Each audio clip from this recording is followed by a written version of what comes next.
right hand. Do each of you affirm that you will well and truly answer such questions as may be put to you touching your competency to serve as jurors in the case now before the court, subject to the pains and penalties of perjury? Thank you. Please have a seat.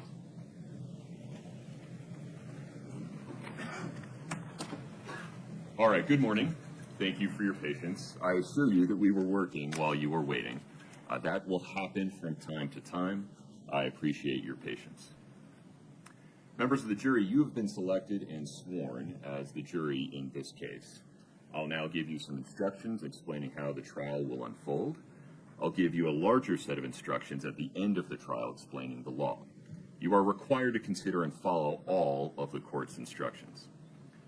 The defendant is accused of committing one or more crimes. You'll decide if the defendant is guilty or not guilty. Please keep an open mind throughout the trial. At the end of the trial, you will discuss the evidence and reach a verdict. You took an oath to well and truly try the issues pending between the parties and to render a true and just verdict. The oath is your promise to do your duty as a member of the jury. Please be alert, please pay attention, and please follow the court's instructions. The prosecution has filed a document called an information that contains the charges against the defendant. The information is not evidence of anything. It is only a method of accusing a defendant of a crime. I'll now read the information. Count 1, criminal homicide, aggravated murder. Between on or about March 3, 2022 and March 4, 2022 in Summit County, state of Utah, the defendant did intentionally or knowingly cause the death of another individual under any of the following circumstances. The actor committed homicide for pecuniary gain, and or the actor committed homicide by means of the administration of a poison or of any lethal substance or of any substance administered in a lethal amount, dosage, or quantity. Furthermore, the defendant was a cohabitant with the other individual. Count 2, attempted criminal homicide, aggravated murder. On or about February 14, 2022 in Summit County, state of Utah, the defendant did intentionally or knowingly attempt to cause the death of another individual under any of the following circumstances. The actor attempted to commit homicide for pecuniary gain, and or the actor attempted to commit homicide by means of the administration of a poison or of any lethal substance or of any substance administered in a lethal amount, dosage, or quantity. Furthermore, the defendant was a cohabitant with the other individual.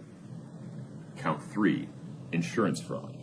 Between on or about January 29, 2022 and on or about August 31 of 2022 in Summit County, state of Utah, the defendant did with intent to deceive or defraud, intentionally, knowingly, or recklessly devise a scheme or artifice to obtain anything of value by means of false or fraudulent pretenses, representations, promises, or material omissions. Furthermore, the value of the property, money, or things obtained or sought to be obtained is or exceeds $5,000. Count 4, insurance fraud. On or about June 14 of 2022 in Summit County, state of Utah, the defendant did, with intent to deceive or defraud, present or cause to be presented any oral or written statement or representation as part of or in support of a claim for payment or other benefit pursuant to an insurance policy, certificate, or contract, knowing that the statement or representation contained false, incomplete, or fraudulent information concerning any fact or thing material to the claim. Furthermore, the value of the property, money, or things obtained or sought to be obtained is or exceeds $5,000. Count 5, forgery. On or about January 29, 2022, in Summit County, state of Utah, the defendant did, with the purpose to defraud someone, make, complete, execute, authenticate, or utter a writing, so that the writing or the making, completion, execution, authentication, or utterance purports to be the act of another person, whether that person is existent or non-existent. The defendant has entered pleas of not guilty and denies committing the crimes. Every crime has component parts called elements. The prosecution must prove each element beyond a reasonable doubt. Until then, you must presume that the defendant is not guilty. The defendant does not have to prove anything. The defendant does not have to testify, call witnesses, or present evidence.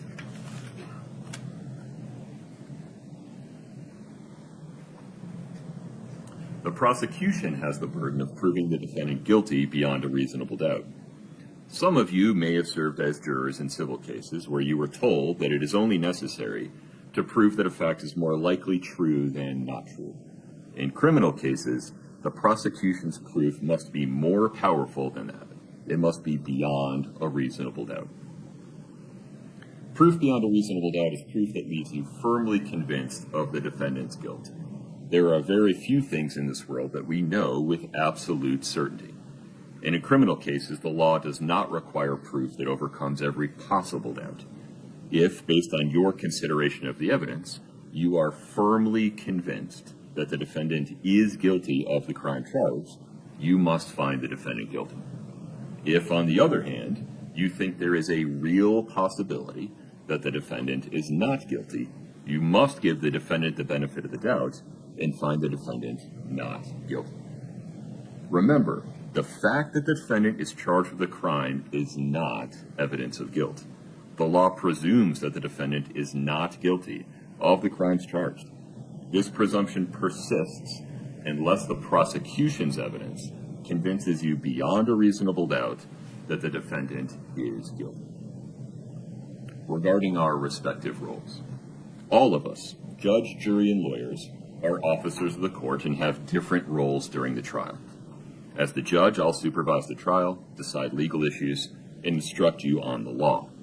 As the jury, you must follow the law as you weigh the evidence and decide the factual issues. Factual issues relate to what did or did not happen in this case. The lawyers will present evidence and try to persuade you to decide the case in one way or the other. Neither the lawyers nor I decide the case. That is your role. Do not be influenced by what you think our opinions might be. Please make your decision based on the law given in my instructions and on the evidence presented in court. As jurors, you'll decide whether the defendant is guilty or not guilty, and you must base your decision based only on the evidence. Evidence usually consists of the testimony and exhibits presented at trial. Testimony is what witnesses say under oath. Exhibits are things like documents, photographs, or other physical objects. The fact that the defendant has been accused of a crime and brought to trial is not evidence. What the lawyers say is not evidence. For example, their opening statements and closing arguments are not evidence. You must keep an open mind throughout the trial. Evidence can only be presented one piece at a time. Do not form or express an opinion about this case while the trial is going on. You must not decide on a verdict until after you have heard all the evidence and have discussed it thoroughly with your fellow jurors in your deliberations. Rules govern what evidence may be presented to you. On the basis of these rules, the lawyers may object to proposed evidence. If they do, I'll rule in one of two ways. If I sustain the objection, the proposed evidence will not be allowed. If I overrule the objection, the proposed evidence will be allowed. Please do not evaluate the evidence on the basis of whether objections are made. Regarding the order of the trial, the prosecution will give its opening statement. An opening statement gives an overview of the case from one point of view and summarizes what that lawyer thinks the evidence will show. Defense counsel may choose to make an opening statement right after the prosecutor, or wait until after all of the prosecution's evidence has been presented, or not make one at all. You will then hear the prosecution's evidence. Evidence is usually presented by calling and questioning witnesses. What they say is called testimony. A witness is questioned first by the lawyer who called that witness, and then by the opposing lawyer. Please consider all testimony, whether from direct or cross-examination, regardless of who calls the witness. After the prosecution has presented all of its evidence, the defendant may present evidence, though the defendant has no duty to do so. If the defendant does present evidence, the prosecution may then present additional evidence. After both sides have presented all of their evidence, I'll give you final instructions on the law that you must follow in reaching a verdict. You will then hear closing arguments from the lawyers. The prosecutor will speak first, followed by defense counsel. Then the prosecutor speaks last because the government has the burden of proof. Finally, you will deliberate in the jury room. You may take your notes with you. You will discuss the case and reach a verdict. From time to time, we'll call a recess. It may be for a few minutes or longer. During recesses, please do not talk about this case with anyone. Not family, not friends, and not even with each other. Until the trial is over, do not mingle or talk with the lawyers, parties, witnesses, or anyone else connected with the case. Court clerks or bailiffs can answer general questions, such as the length of breaks or the location of restrooms, but they cannot comment about the case or anyone involved.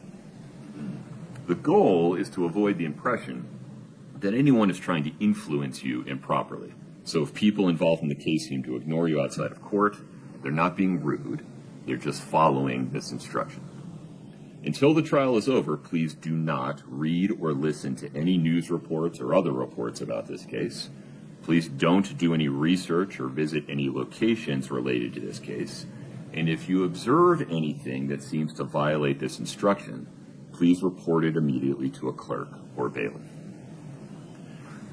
In the past, jurors have caused serious problems during trials by using electronic devices, such as their phones or their tablets or their computers, to research issues or share information about a case. You may be tempted to use your devices to investigate the case or to share your thoughts about the trial with others. Please don't do that. While you are serving as a juror, you must not use electronic devices for any of these purposes, just as you must not read or listen to any sources outside the courtroom about the case or talk to others about it. You'd violate your oath as a juror if you conduct your own investigation or if you communicate about this trial with others, and you can face personal consequences if you do. So please don't Google the parties, the witnesses, issues, or counsel. Please don't post any updates about the trial on social media. Please don't perform any internet searches at all about anything related to this case. Even using something as seemingly innocent as Google Maps to look up a location, or an online dictionary to look up a term or word that you hear in the courtroom, can result in a mistrial. Please understand that the rules of evidence and procedure have developed over hundreds of years in order to ensure the fair resolution of disputes. The fairness of the entire system depends on you reaching your decisions based only on evidence presented to you in the courtroom and not on other sources of information. Post-trial investigations do occur, and if improper activities are discovered at any time, they'll be brought to the court's attention, and the entire case may have to be retried.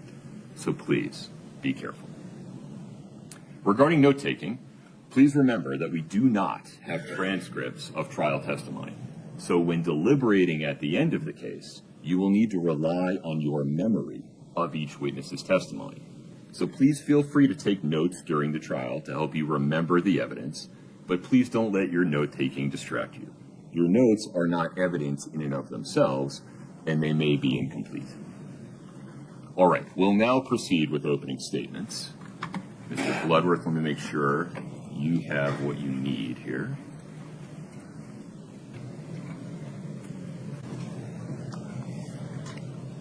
It is the evening of March the 3rd, 2022.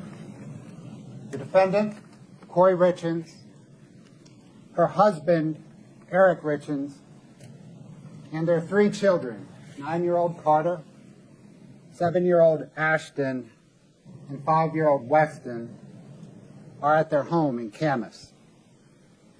Eric Richins lived for his 3 boys. At 7:22 p.m., Kouri Richins' boyfriend, Robert Josh Grossman, texts Kouri Richins an image of 2 people romantically kissing.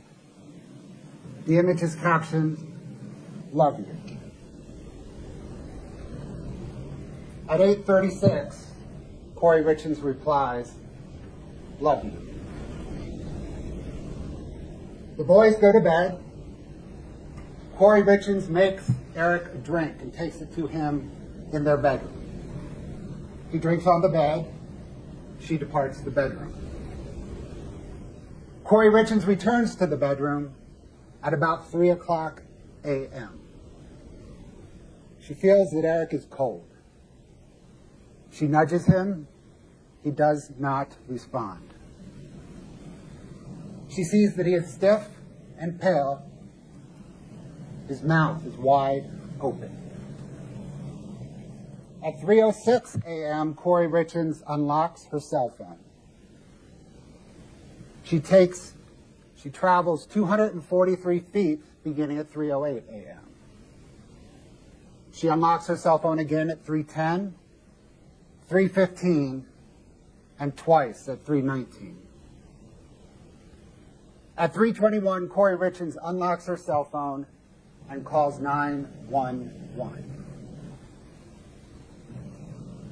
Paramedics respond, but they are unable to revive Eric. He has no pulse. He is cold. They pronounce him dead at 3:58 a.m. on March the 4th, but they think he has been dead a while. My name again is Brad Bloodworth. I am one of Summit County's criminal prosecutors who, along with Lindsay Shervinack and Fred Burmester, will present to you the state of Utah's aggravated murder case against Kouri Darden Richins for causing the poisoning death of her husband and the father of her 3 children, Eric Richins. The state will also prove to you that 2 weeks before murdering Eric Richins, Kouri Richins attempted to murder him. And 2 weeks before that, by fraud and forgery, she took out an insurance policy on his life. Objection will approach.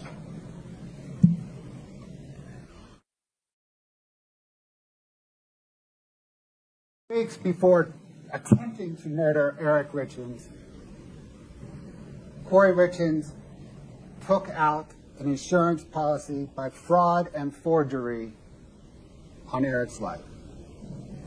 And 2 weeks after Eric died, she submitted a fraudulent claim on yet another insurance policy. In this opening statement, I will summarize for you some of the evidence that the state will present over the next few days, perhaps weeks, so that you have a framework to assemble and analyze all of the evidence. The evidence will prove that Kouri Richins murdered Eric for his money and to get a fresh start at life. More than anything, she wanted his money to perpetuate her facade of privilege, affluence, and success. Kouri Richins owned a house flipping business. She would purchase, rehab, and resell homes. She presented herself to friends and business associates as remarkably successful. The evidence will prove that on the day that Eric died, Kouri Richins owed over $4.5 million to over 20 different lenders. And she did not have the ability to service that debt because her bank accounts were exhausted and her credit was exhausted. She had been taking out new loans to include payday loans to service existing loans, but her new credit was drying up. In the 5 months leading to Eric Richins' death, Kouri Richins overdrafted over 200 transactions totaling over $300,000.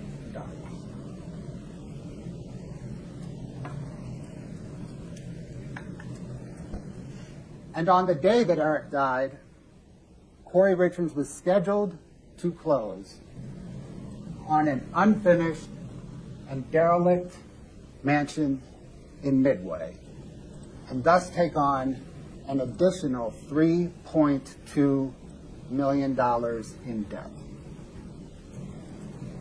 She did not have the financial ability to service that debt, to rehab the mansion, or to hold on to it long enough to resell it. The mansion may appear impressive from a distance, but upon close inspection, it is just a facade.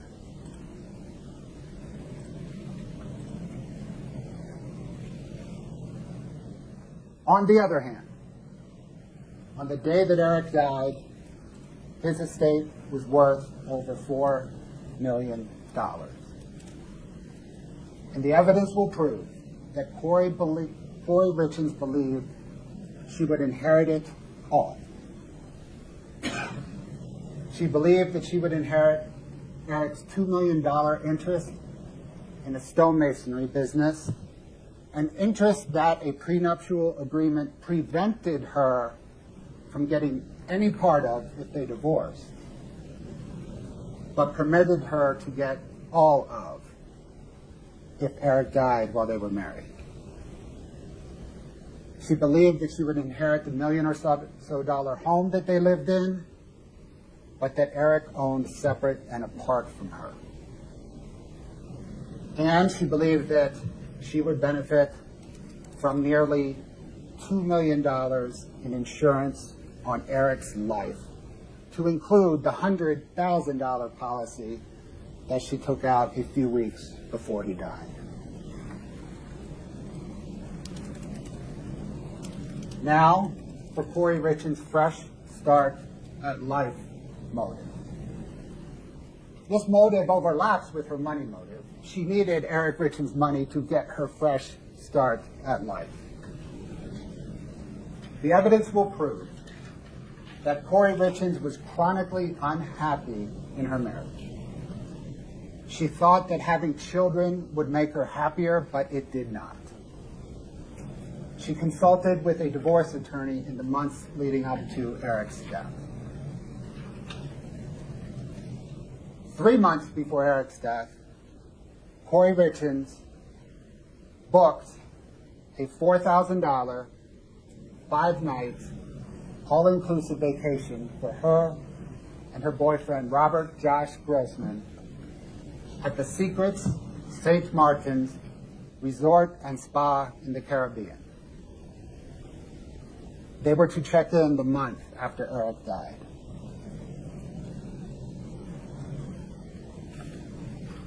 Three weeks before Eric's death, 15 days before Eric's death, 1 day before the charge attempted murder, Kouri Richins text message Josh Grossman, "If I was divorced right now and asked you to marry me tomorrow, you would? I just want to lay on the couch and cuddle you. Watch a murder documentary and snuggle."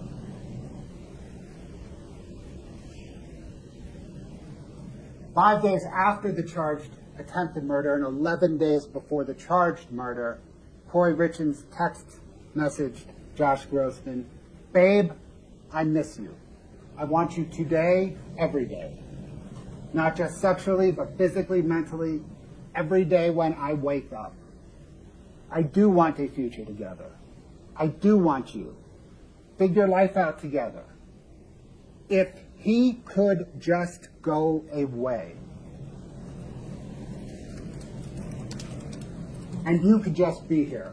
Life would be so perfect. I love you. I don't know what my deal is today. I'm sorry." 9 days after the charged attempted murder, 1 week before the charged murder, Kouri Richins text messaged her boyfriend, "I have a crazy dream. You quit your job I divorce and come up with millions and millions. We buy Midway and live in the guest house and rent out the huge house as a big event center. $15,000 a day like they charge down the road, maybe $12,000 to stay competitive. And we will just run the event center as our daily job and hang out every day, raise some kids, have a little farm, deal?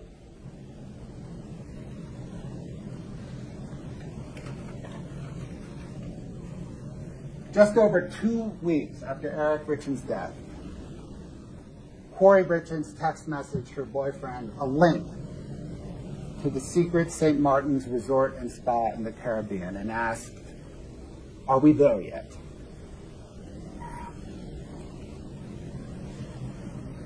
One month and 5 days after Eric Richins' death, Kouri Richins texted, "I think I want you to be my husband one day."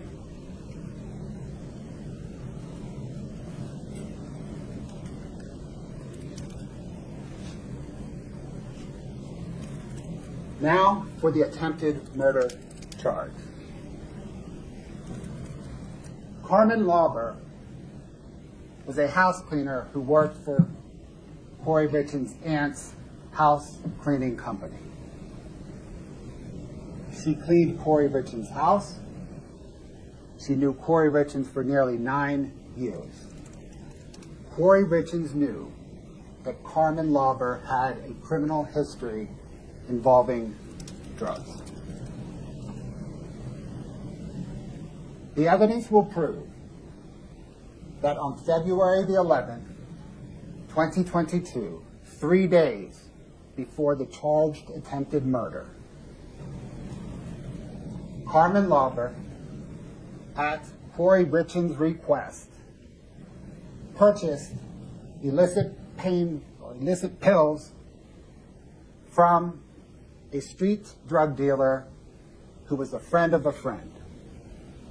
And she gave those pills to Kouri Richins.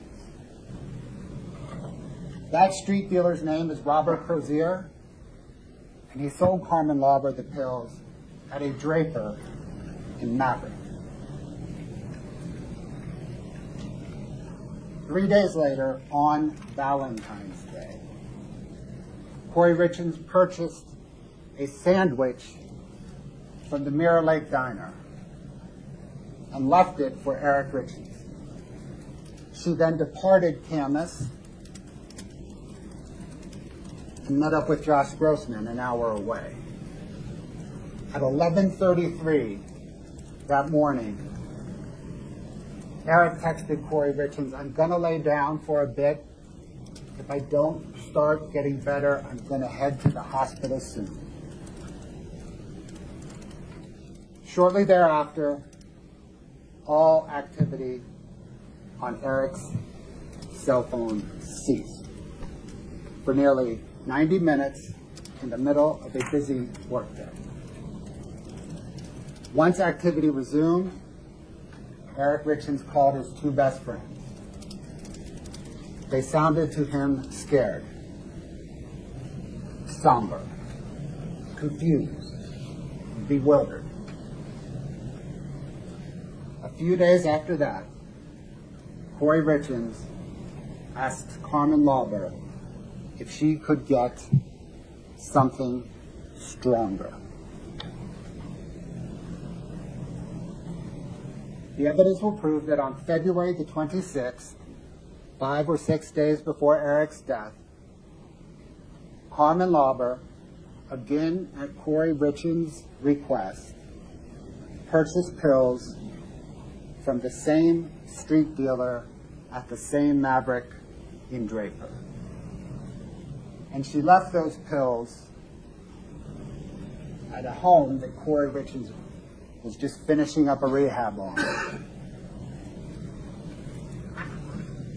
The evidence will prove that those illicit pills contained fentanyl.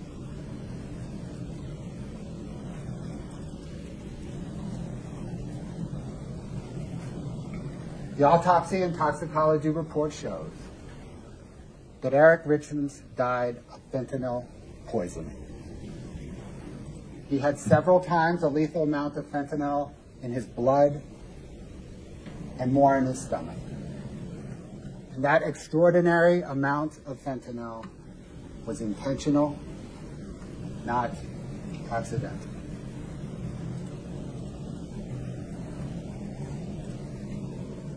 The evidence will prove that time and again, Kouri Richins tried to cover up her attempted murder and ultimate murder of Eric Richins.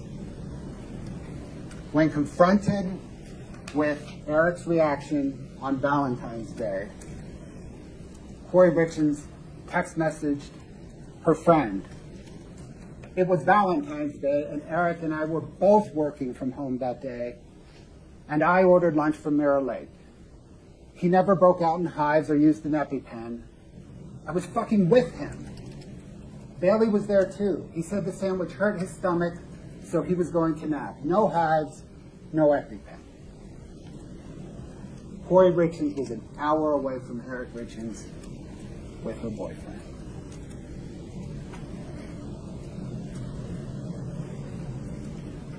Regarding the morning of Eric Richins' death, Kouri Richins wrote in a notebook that she entered their room at 3:20 a.m. She saw that when she nudged Eric, nothing happened. She grabbed her phone and called 911.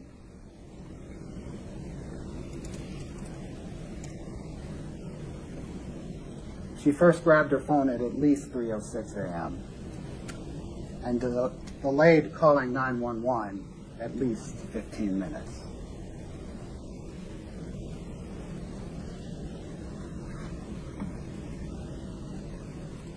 The evidence will also prove that Kouri Richins had a guilty conscience.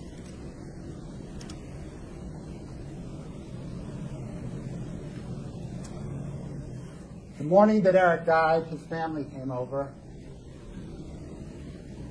Kouri Richins could not face her children or Eric's dad, Eric Richins. She didn't speak to him. A few days after Eric's death, Kouri Richins and her boyfriend, Josh, they drove into the Uintas and talked about Eric's death for the first time. Kouri Richins asked Josh, while serving in Iraq, did you ever kill anyone? When he responded, she asked, how did that make you feel?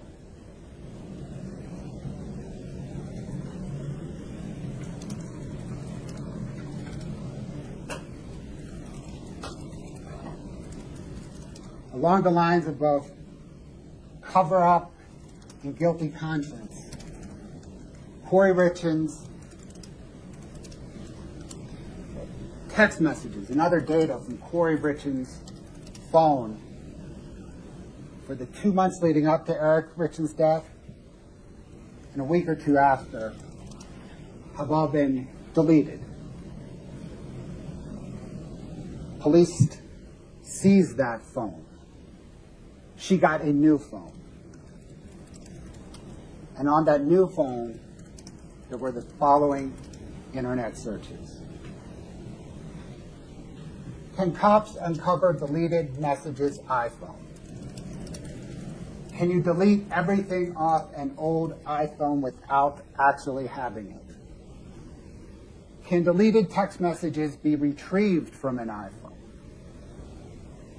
How to completely wipe an iPhone clear remotely. How to permanently delete information from an iPhone remotely.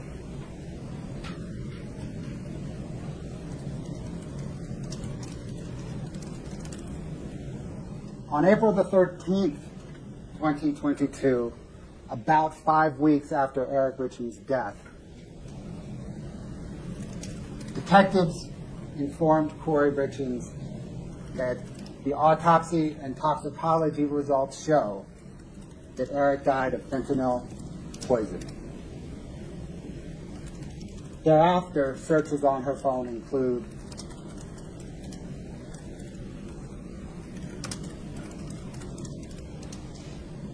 if someone is poisoned, what does it go down on the death certificate as? Can cops force you to do a lie detector test? Women, Utah prison, luxury prisons for the rich in America.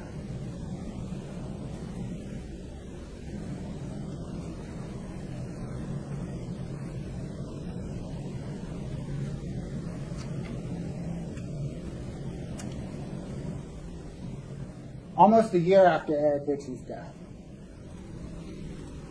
when Kouri Richins knew the police were investigating her for his death, Kouri Richins published a children's book on how to deal with the loss of a parent. And she promoted that children's book on local television and local radio.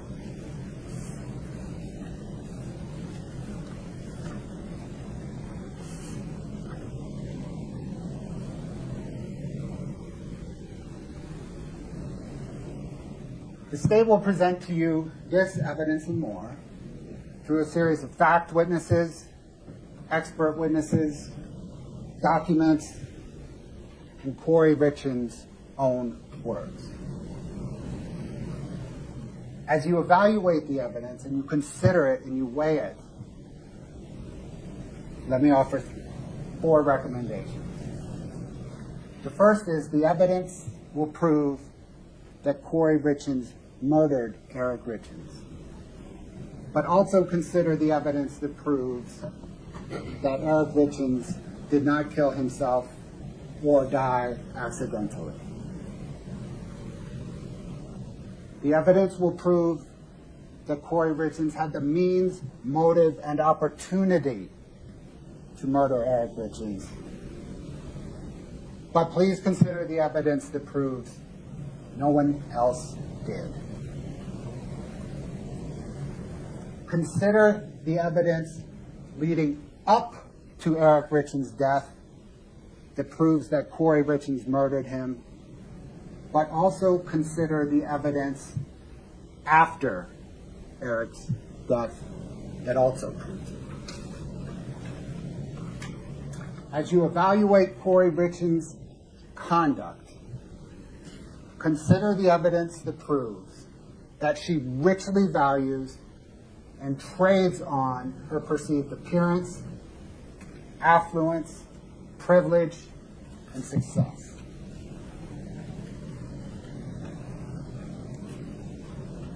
Let me please highlight 2 of the judge's instructions that he just provided. The first is, stay focused on the evidence. What the attorneys say, how they say it, their voice inflection, none of that is evidence. Please stay focused on the evidence. Please take notes. As he said, you will probably only hear from a witness one time, and that is when the witness testifies. At the end of the trial, I'll stand back up here. And in closing argument, we will analyze the evidence. We will apply it to the elements that the judge instructed you on. And the state of Utah will ask you to find Kouri Darden Richins guilty of the aggravated murder of Eric Richins, the attempted aggravated murder of Eric Richins, 2 counts of insurance fraud, and forgery. Back for a moment to the morning of March the 4th, 2022. It is 8:30. Medical examiners place Eric's body in a body bag onto a stretcher, and they wheel him out of his home for the last time. His boys are upstairs with their uncle.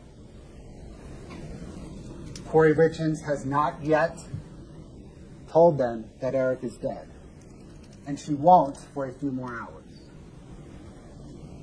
The last of the sheriff's deputies leave, crime scene techs, medical examiners.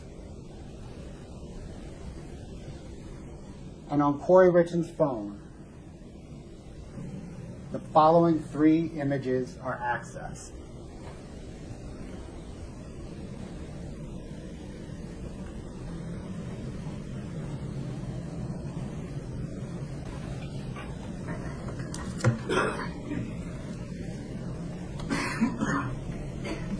Is your mic on this answer? Yes. Tap it for me. We need Katie to be connected. She is. Okay. It's a black screen at the moment. Is that intentional? 911, what's the status of the emergency? My husband's not breathing. He's cold. Okay, what's the address? 282 Willow Court. 282 Willow Court? Okay, what's the good phone number in case we get disconnected? 435 671 4987. Okay, it's going to be in Francis. Okay, tell me exactly what happened. No, I don't know. I was sleeping with my kids. Okay, I can't understand you. I need you to take a deep breath. What's going on? I don't know. I was sleeping in with my kids. I just came in our bed, and I turned over, and he's just cold. He's just cold. Who's cold? My husband. I turned the light off. He's not breathing? He's not breathing? I need you to confirm it for me. Is he not breathing? Okay, can you do CPR? No, I don't know how. You don't know? I'm going to tell you how to. Are you willing to do CPR? Yeah. Okay. Those were the sounds of a wife becoming a widow. 6.5 hours before that terrible phone call, Eric and Kouri Richins were in that same bedroom, and they were celebrating. They were celebrating because Kouri was about to close on the biggest real estate deal that her company had ever done. She was about to close on something called the Midway Mansion. Slide 2, please. A sprawling, multi-million-dollar home in Midway that had been abandoned before construction was completed. And the plan was to fix it up just enough to resell it. In other words, repair the windows, make it look nice. There had been vandalism inside, clean it all out, get it ready to flip and sell. And the concept is to sell it for millions more than the bargain basement price they got, because it was just a dilapidated, falling apart, abandoned property. And the plan was to flip it for so much that she was going to make millions of dollars of profit, at least $2 million for her and for all of her investors. And Eric was a part of this. Eric had been out at the property that very day, the day that he died, spreading gravel to make it look nice for open houses, and so that it'd be ready as soon as they closed.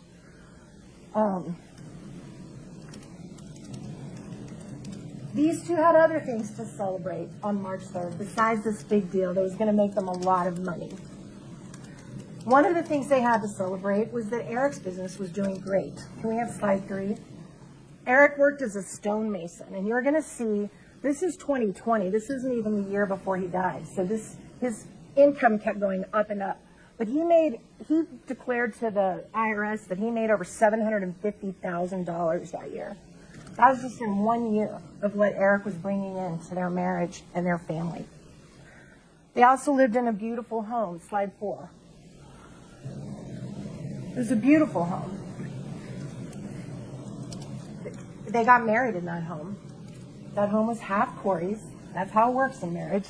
You get half of the home as soon as you live in it. They also had a 2-story garage that you can kind of see in that picture a little bit back from the house. And it was filled, slide 5. It was filled with exotic animals. Eric was a huge hunter. He went on trips all over the world. They had the kind of money that they were blessed with. He could travel to Africa and travel to Mexico, which he did 2 weeks before he died. He was in Mexico hunting an exotic sheep, actually. They had four-wheelers. They had lots of vehicles. They had snowmobiles and ATVs and ski equipment. They were very blessed. They had a lot to celebrate. They also had a wonderful family. Slide 6. The one thing that I don't think anybody in this courtroom is ever going to challenge, us included, is that Eric and Kouri adored their boys. They were their world. They were in that place that those of us who've had kids have all been in, where you spend your days driving them around to soccer and all their activities, and they're just the center of your world. And that's how both of these parents felt about their kids. They loved them a lot. And what's more important is that the boys adored their father, adored him. And Kouri knew that about her sons and about her family. Their marriage had survived through some rough times, and you're going to hear about that. Like any marriage, it wasn't a perfect marriage. They'd gone through a really bad year where they both contemplated divorce, and they did what a lot of couples do. They went to marriage counseling, they worked it out, and they decided to stick it out, and they did. You're going to hear testimony from one of Eric's closest friends that in the few weeks before Eric died, he and Kouri were the happiest together that he'd ever seen them. And you're going to hear that from one of Eric's closest friends. Now, on March 3rd, Eric started sending excited texts before their celebration to Kouri, saying, hey, let's get together. Let's have some celebratory shots. Slide 7, please. Oh, I'm sorry, you guys aren't going to be able to read that. It's really small. But it basically says, thank you. You want to grab lunch today with a celebratory shot? That was Kouri saying she can't, but she has other plans. But he's excited. He wants to celebrate about the big closing. When Eric got home the evening of March 3rd, after he'd been out at the property spreading the gravel, he got home and they all had dinner together as a family. Kouri's mom dropped by. They visited with her mom. Her mom had actually been out at the property the same day with a carpenter trying to get some bids and get it ready to start getting it fixed up. Kouri's mom left. They tucked their boys into bed. And around 9 o'clock, they decided to have their celebratory shot. A friend had given them a gift of some of those, I'm sure you guys have seen them, those copper Moscow Mule cups that you make like in breweries and in bars.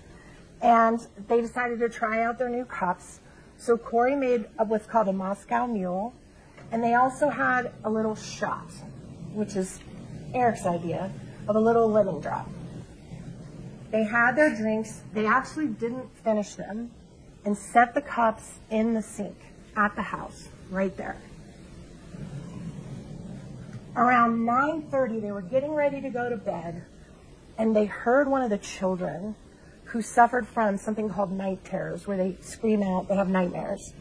One of the children was crying out. So Kouri went to sleep with her son around 9:30 that night. You're going to hear the police. Kouri also told the police the day that they came to the house that she believed Eric might have had what we call a marijuana gummy. You're going to hear Eric loved marijuana gummies. He used them a lot. And the police found a whole bunch of them in the house, in his things, in his clothes, in his closet. You know, he was a marijuana gummy user. Slide 8. These are all gummies that the police found in Eric's things. Some of them, you can tell, had commercial bags where he bought them from dispensaries. Some were in clear bags that he bought from somewhere else, the location unknown. Should take it down. So as they're getting ready to go to bed, you're going to hear that after Kouri left the room, Eric was on his phone. and he was talking to a friend named Scott Wagner. And you're going to hear that Scott Wagner talked to him at 10 o'clock that night. That when Scott Wagner talked to him, he did not sound drunk. He did not sound high. He did not sound like he was on fentanyl or anything else. That there was no sound of the wife or children in the background. That he was alert, that he was having a totally normal conversation with Scott. And this was at 10 p.m. Shortly after 10 p.m., you're going to hear, forgot to mention, when Kouri left the bedroom, she has always maintained from beginning to end that she left her phone in the room, in the charger next to her bed, which we all do at night. When we're about to go to bed, we charge our phones. Nothing unusual there. After 10 o'clock, around 10:30, so this is an hour after Kouri's left the bedroom and is in with her son, Kouri's phone is unlocked and moves just a few feet. Now you're going to hear Kouri's friends in this trial and some other people testify that Eric was always checking Kouri's phone. And you can kind of see why he probably was doing that. Based on what you've already heard from the state. Maybe he had good reasons, but he checked her phone a lot. So we know he did that at about 10:30 because we have proof that the phone opened and closed. Moved a short distance, like maybe walking around the bedroom, and then closed again. And that is the last thing we know for sure that Eric did the night that he died. Sometime after that, we don't know exactly when Eric died. Slide 9. When Eric died, his Apple Watch was hanging on a charger, nice and neat. His phone was in a charger on the nightstand. He was lying in his underwear, like when you go to bed. He was on his back on his side of the bed. So it appears pretty clear that Eric went to bed and fell asleep and died in his sleep. You're also going to hear, slide 10, that there was an empty pill bottle right next to him in his nightstand. And I want you to pay careful attention to this. The empty pill bottle expired in 2016. Made out to him for pain pills. That's going to become important later. Sometime after 3 a.m., Kouri wakes up and comes back into a dark bedroom. You're going to hear she unlocked her phone. Probably, we're not going to dispute the times that the state just mentioned. The phone gets unlocked shortly after 3 a.m., which is what time Kouri says from day one that she got up. She always tells the police, I got up at 3. The phone verifies that. The phone moved around the house a little bit. You're going to hear the distances in the house. There's going to be investigators that are going to tell you how many feet from the master bedroom to the bathroom to the kitchen. They're going to tell you about how many feet are in that house if you're walking around the house. It appears clear she walked around the house just a little bit for a few minutes. And then the phone stops being active, which is indicative of being back in the charger, indicative of not moving anymore. And a few minutes later, you hear the 911 call that you guys just heard. So that gives her enough time to crawl into the bed, touch her husband, and realize he's cold.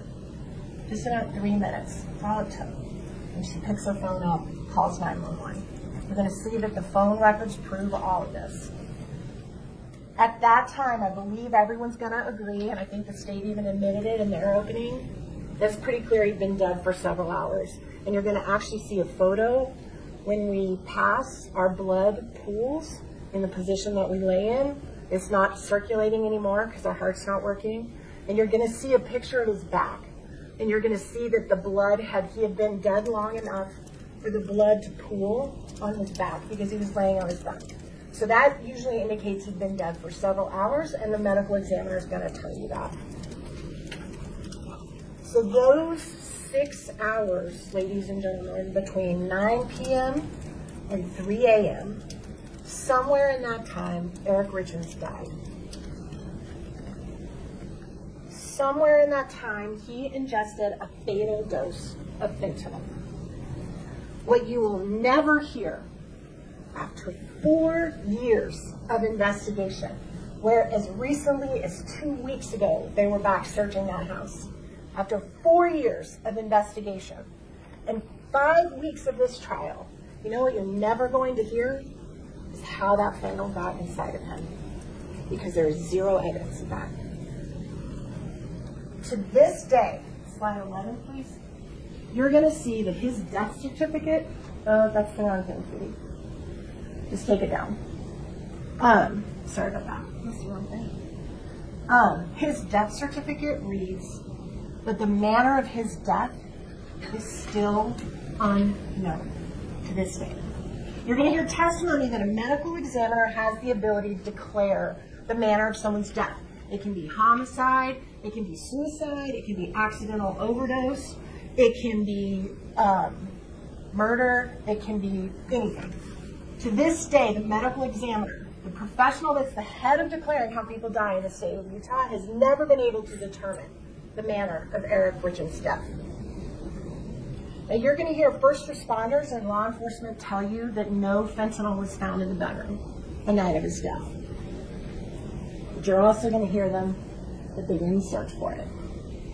You know, we've all seen the TV shows, the crime shows. What do you do if there's a murder, right? If you think there's a murder, tape it off.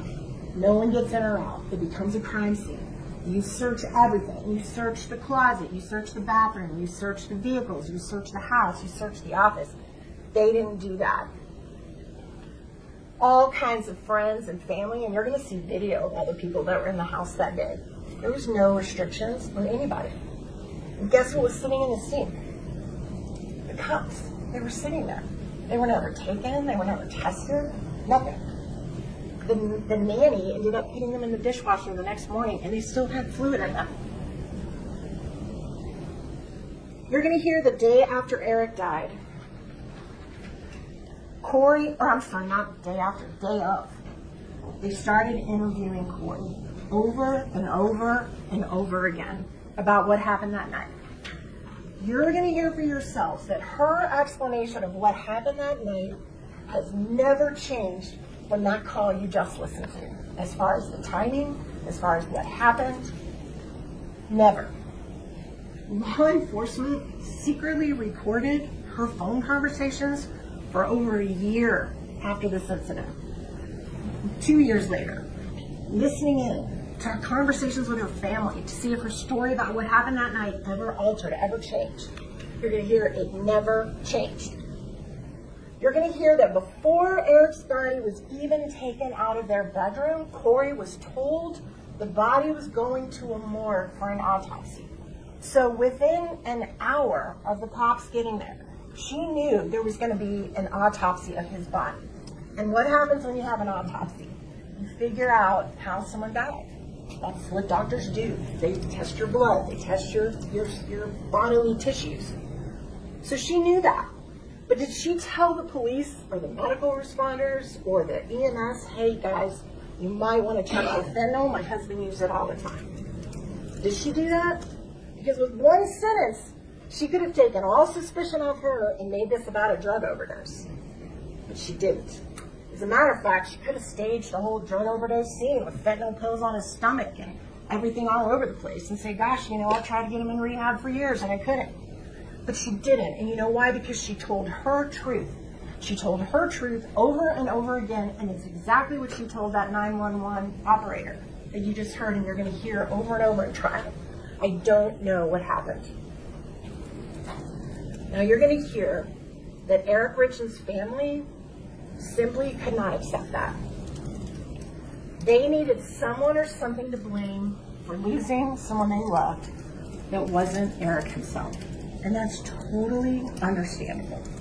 No family ever wants to believe that behind closed doors, someone they love is using drugs. No one wants to believe that. But the family's need to make sense of Eric's death went way beyond what you would expect a normal grieving family to go through. You will hear that as the detective arrived at the house, Eric's sisters spoke with the detective in the driveway This is before anyone in the house knows how Eric died. If he had a heart attack, if he had an aneurysm. A lot of people were talking about aneurysms at the scene, and you're going to hear that. Nobody knew yet how he died.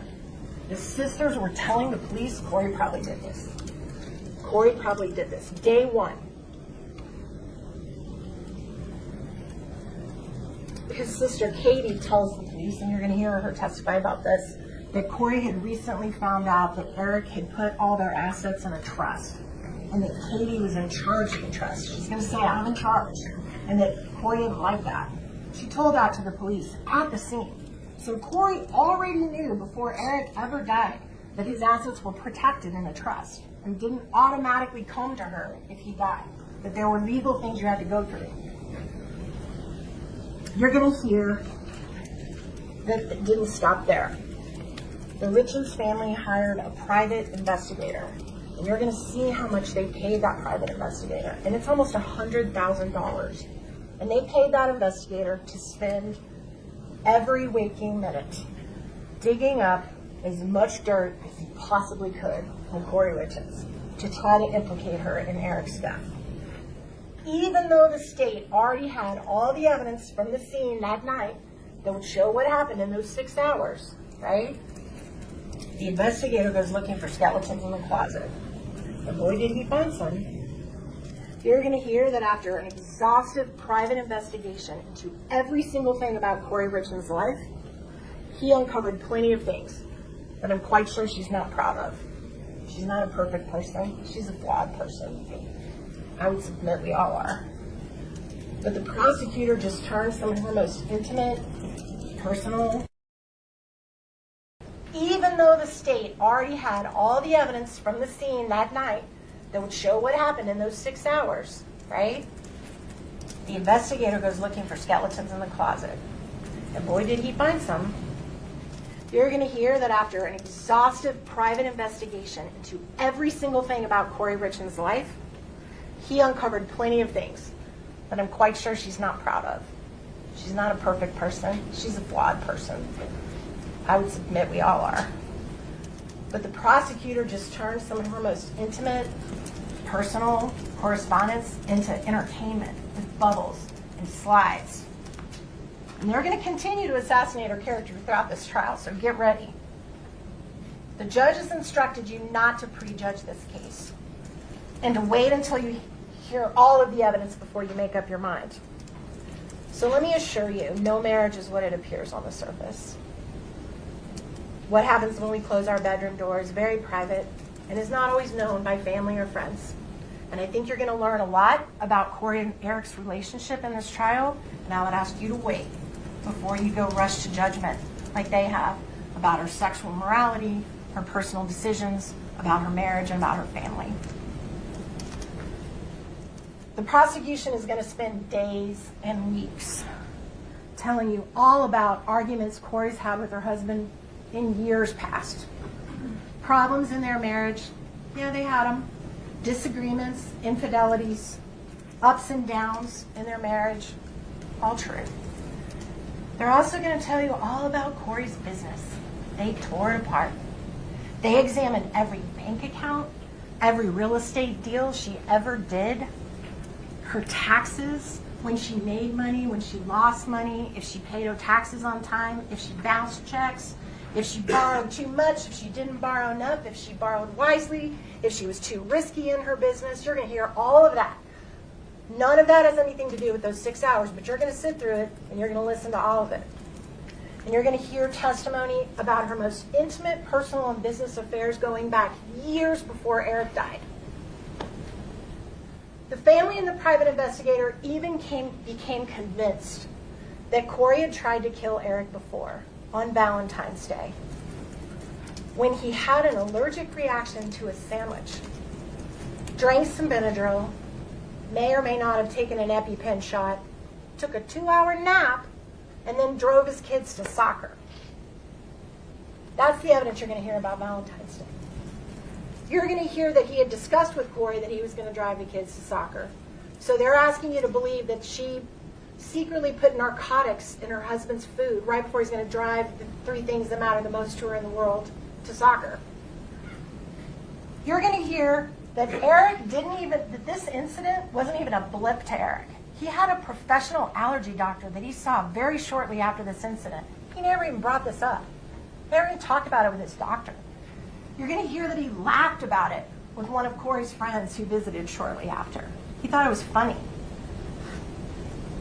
Interestingly, you're also going to hear that people who use oxycodone or hydrocodone, like that bottle said, also tend to have allergic reactions. They can have very similar symptoms if you use pain pills to the symptoms described of what Eric experienced on Valentine's Day. Here's what you're not going to see in this trial. You're not going to see one single bit of evidence showing what was in that sandwich, if he went to a doctor, if he did any test run, because he didn't. No evidence at all.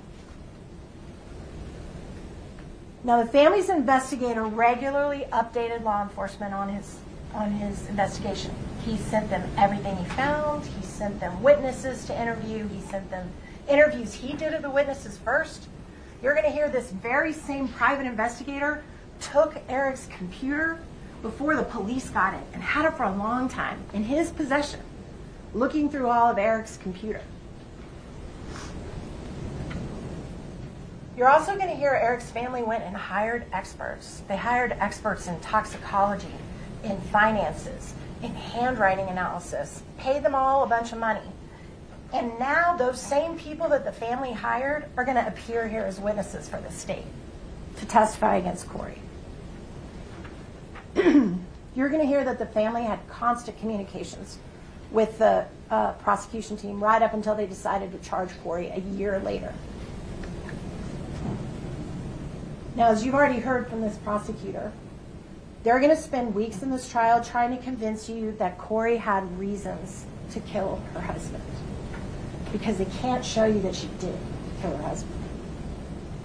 You're not going to hear a single one of Eric's family, Kouri's investors, Kouri's friends, her lover, her accountant, her broker, her lawyer, her marriage counselor, her accountants, her husband's friends, her husband's coworkers. Not one of those people is ever going to be able to tell you what happened in those 6 hours. Not one of them. You're going to hear me ask each one of them in this trial, do you know whether or not Eric Richins knowingly ingested fentanyl? Do you know whether he accidentally ingested fentanyl thinking he was taking another kind of pill and it had fentanyl in it, and he took it and accidentally ingested it? Do you know whether he mixed fentanyl with alcohol after Kouri went to sleep? The answer every single time from every single one of these witnesses is going to be no. Now here's what you will hear. You will hear that Eric suffered from pain a lot. That he suffered from knee and back pain related to his work. He did hard work. He was a stonemason, lifting heavy stones. And he also was a huge outdoorsman. He was hiking, snowmobiling, skiing, hunting, and he had pain in his back and his knees from that kind of activity. He also had been diagnosed with Lyme disease. He believed he had it, and he claimed to people that were very close to him that he suffered with intense bouts of pain that he believed was related to Lyme disease. But this is a man's man, this guy. He's a hunter. He's a macho guy, right? He didn't want to show weakness. He didn't want people to know he was suffering. He didn't share that with a lot of people. You're going to hear that Eric was so dependent on the drugs like the gummies that gave him relief from his pain that he would even take it and smuggle it in his luggage when he went on trips out of the country and out of the continental United States when you got to go through TSA. That's how much he needed that relief. Now you're going to hear on one of the calls that they were recording when Kouri was talking to her family, she tells her family that she purchased pain pills for Eric at his request. She purchased them from a woman named Carmen that she knew who cleaned her properties for her. And she knew Carmen had access to people that had drugs. You will hear that she asked Carmen to get oxycodone. Oxycodone, which is very similar to the hydrocodone that you saw in that pill bottle right there. Your Honor, apologize. May we approach?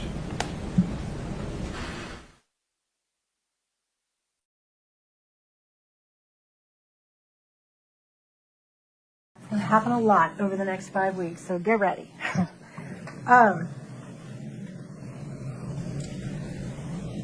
You're going to hear that oxycodone is a fairly low-dose pain pill that you can get prescriptions for. Most prescriptions for oxycodone are around the range of about 10 milligrams per pill. That's about, if your doctor gives you oxycodone, that's about what you usually get it for. If you want stronger oxycodone, like up to 30 milligrams, you generally either have to have a special prescription from a doctor or you're going to hear that you can get it on the street, right? And the state has talked about this gentleman, Robert Crozier. Robert Crozier sold higher strength oxys, up to 30 milligrams. He's going to testify that back in 2022, before Eric died, that's all he sold was oxy. But he didn't sell fentanyl at that time. It hadn't really got into the country yet, like it is now, right, where it's everywhere. It hadn't really happened yet. He was just selling oxys, and he sold the stronger dose. So you're going to hear and you're going to see evidence that Kouri asked Carmen for something stronger, and that Carmen, you're going to hear from Mr. Crozier, purchased 30 milligram oxys from Crozier. Crozier's going to say that is what he sold Carmen Lover, was 30 milligram oxy pills. You're also going to hear that in Eric's autopsy, there's no oxy in his system.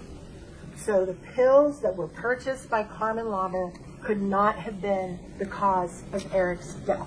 The fentanyl had to come from somewhere else.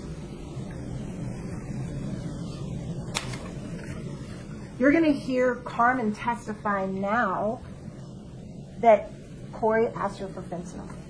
But what you're going to hear is that that was not Carmen's original story. That when Carmen was originally interviewed, she said no mention of fentanyl.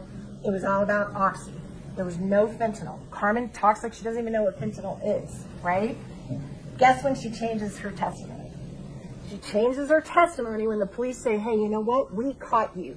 We caught you with drugs. We caught you with guns. And if you don't say what we want you to say, you're going to jail for a really, really long time, federal and state. But we're going to give you a ticket. We're going to give you a free ticket to get out of all the trouble you're in. But you got to say Kouri said fentanyl. And she changes her story. You're going to get to evaluate her credibility and what you think of her. You're going to hear that just a few weeks before Eric died, guess where he was? Mexico.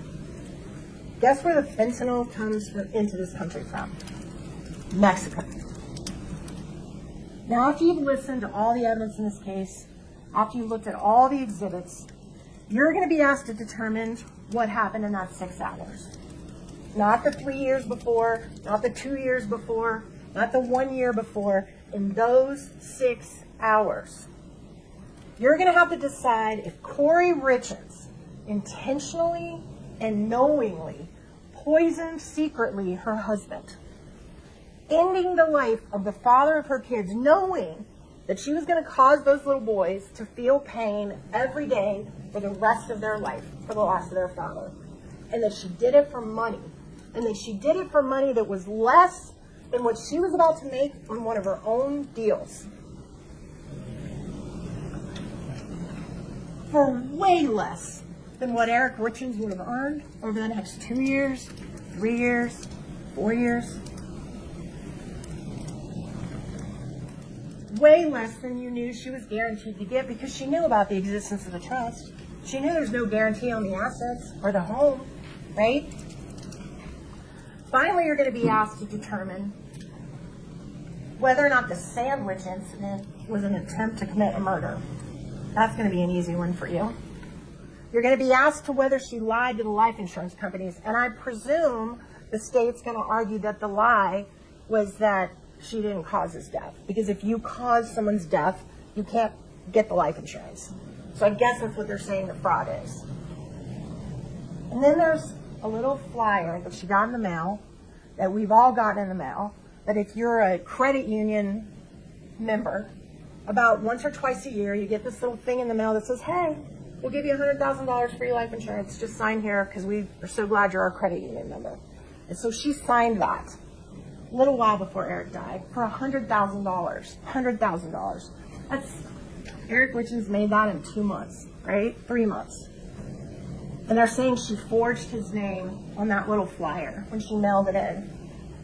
In order to prove that, they have to prove that Eric didn't allow her to do it. Now, I'm telling you right now, wives everywhere sign their husbands' names on a lot of things. You've got to find that she did it without his knowledge. I don't know how they're going to prove that. Now, there is one piece of good news as you evaluate this evidence and the facts in this case. There is some good news for you. There are going to be a lot of facts that we actually agree on, that we're not even going to challenge. We'll just be like, yeah, that happened. Hopefully that's going to help the case move a little faster for you guys. But interestingly, even though we're not going to dispute the facts, we sure are going to dispute what the facts mean. Sometimes you can look at the same facts and see two very different results. Let me show you what I mean. Katie, can you put up slide 12? So look at this picture of a young woman in a fur coat. See it? Now look again. You see a witch? Nose, mouth. There's going to be times in this case where the state is going to discuss facts with certain witnesses, and they're going to show you the witch. And I'm going to take those same facts and those same witnesses, and I'm going to show you a widow. At the end of the trial, if you can still see both faces, that's reasonably done. The judge has instructed you that the burden of proof in this case lies with this table. Katie, can you put up slide 13? The law presumes the defendant is not guilty of the crime charge. She's innocent right now, and you have to accept that to do your job. The presumption persists unless the prosecution's evidence convinces you beyond a reasonable doubt that the defendant is guilty. Katie, can you put up slide 14? This burden, this is a heavy burden for the state. We know that. And our Constitution gives them that burden. Our Constitution, that same Constitution, promises Kouri Richins a fair trial by a jury of her peers, and that's you, her fellow citizens, who took an oath to swear that you will stand between Kouri and the government and make them meet their duty before they can get through you. And they've got to meet it by proof beyond a reasonable doubt. More powerful than just more likely or not that she did it. It has to be firmly convincing you. There are very few things we know with absolute certainty. The criminal case doesn't require proof that overcomes every possible doubt. But if you think there is a real possibility that she is not guilty, you must give her the benefit of the doubt and find her not guilty. And that's the burden that's on your table. When you go back into that jury room, that's going to be on y'all's table. We're asking you to be courageous, to pay attention, to stand strong, and to hold the government to that burden that's on their table. Hold them to it. And at the end of this case, you will see Kouri Richins is innocent.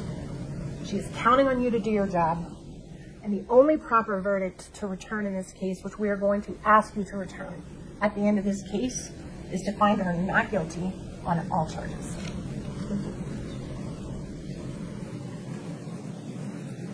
All right, let's let you stretch your legs, take the restroom break. All rise for the jury.